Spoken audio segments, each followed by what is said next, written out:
Rajkot TRP game ઝોનમાં આગનો મામલો સામે આવ્યો છે, જેમાં વધુ એક આરોપીની ધરપકડ કરવામાં આવી છે. તો વધુ એક આરોપીને ઝડપી પાડવામાં આવ્યો છે. રાહુલ રાઠોડની ધરપકડ કરવામાં આવી છે. તો ગોંડલના રાહુલ રાઠોડની ધરપકડ કરવામાં આવી છે. રાજકોટમાં જે ગોઝારી દુર્ઘટના સર્જાઈ હતી તેનો આરોપી ઝડપાઈ ગયો છે. વધુ એક આરોપીની અટકાયત કરવામાં આવી છે. તો રાજકોટના ટીઆરપી ગેમ ઝોનમાં અગ્નિકાંડનો મામલો બન્યો હતો. તેના આરોપીની ધરપકડ કરવામાં આવે છે. રાહુલ રાઠોડની ધરપકડ કરવામાં આવે છે. ગોંડલના રાહુલ રાઠોડની અટકાયત કરવામાં આવે છે.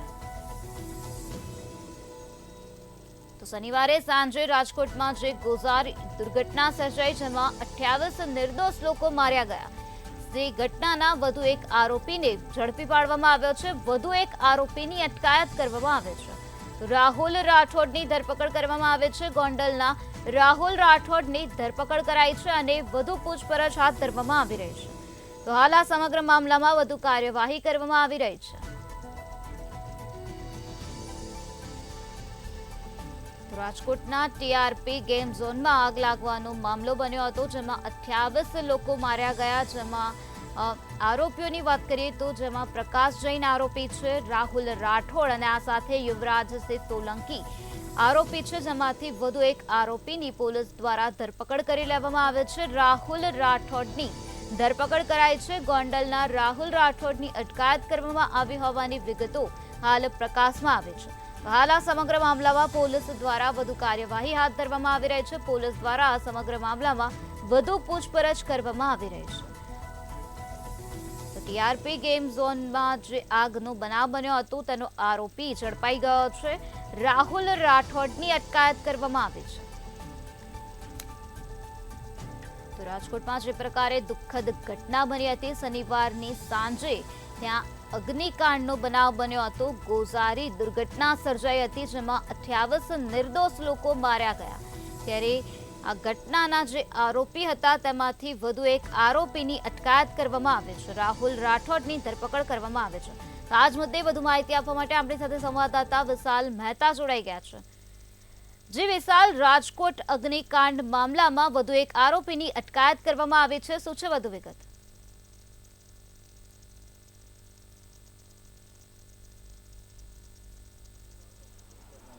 ચોક્કસથી નિરાલી, જે રીતે અત્યારે હાલમાં રાજકોટ અગ્નિકાંડ મામલે એટલે કે ગેમ ઝોનમાં જે આગ લાગી હતી, ત્યારબાદ જે નિર્દોષો હુમાયા છે તે 28 નિર્દોષોની અંદર જે કસૂરવાર લોકો છે તેને પકડવાની કાર્યવાહીનો હવે ધમધમાટ શરૂ થયો છે. આજ સવારથી જ જે રીતે આરોપીઓને પકડવા માટેની કવાયત શરૂ થઈ છે. ગઈકાલે 2 આરોપીઓને પકડવામાં આવ્યા હતા, ત્યારે આજે ત્રીજો એક આરોપી કે જે ગેમ ઝોનની અંદર સંડોવાયેલો હતો તેને પકડવામાં આવ્યો છે, જેનું નામ છે રાહુલ રાઠોડ, કે જે પોતે ગોંડલનો છે. તેને ક્રાઇમ બ્રાન્ચને તપાસ સોંપાયા બાદ પકડી લેવામાં આવ્યો છે. રાજકોટ પોલીસ દ્વારા ક્રાઇમ બ્રાન્ચની 4 અલગ અલગ ટીમ બનાવવામાં આવી છે અને તેનું નેતૃત્વ જોઈન્ટ કમિશનર વિધિ ચૌધરી કરી રહ્યા છે અને સાથે તેની સાથે ડીસીપી સુધીર દેસાઈને પણ તેનો હવાલો આપવામાં આવ્યો છે. ત્યારે આ સમગ્ર પ્રકરણની અંદર અત્યારે હાલમાં એક પછી એક આરોપીઓની ધરપકડ થઈ રહી છે અને સાથે જ વાત કરવામાં આવે તો આ કેસની અંદર વધુ જે આરોપીઓ છે તેને ક્યાંક ને ક્યાંક જે કસૂરવારો છે તેને પણ ક્યાંક ને ક્યાંક સસ્પેન્ડ કરવાની કાર્યવાહી પણ હાથ ધરવામાં આવી છે.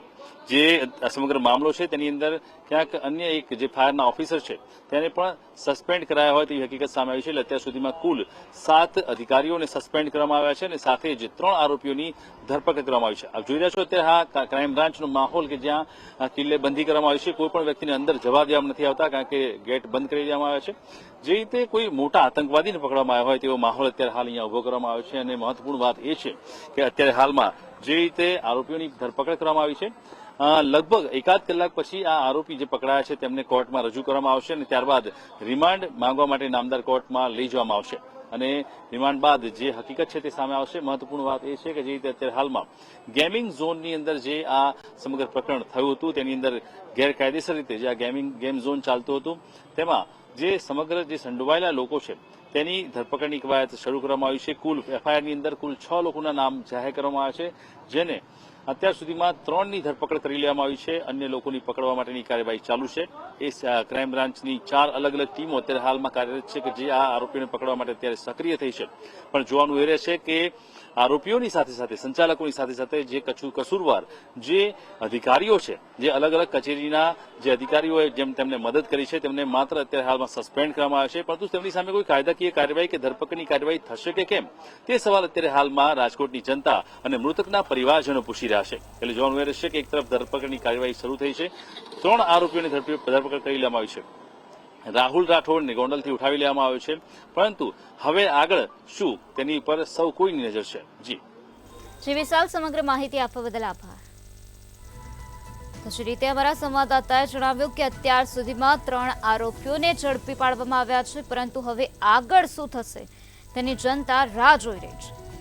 તો રાજકોટમાં જે ગોઝારી દુર્ઘટના સર્જાઈ તેના 3 આરોપીઓ ઝડપાઈ ગયા છે. રાહુલ રાઠોડની અત્યારે અટકાયત કરવામાં આવી છે અને આ સમગ્ર મામલામાં હાલ વધુ પૂછપરછ હાથ ધરવામાં આવી રહી છે. તો ગોંડલના રાહુલ રાઠોડની ધરપકડ કરાઈ છે.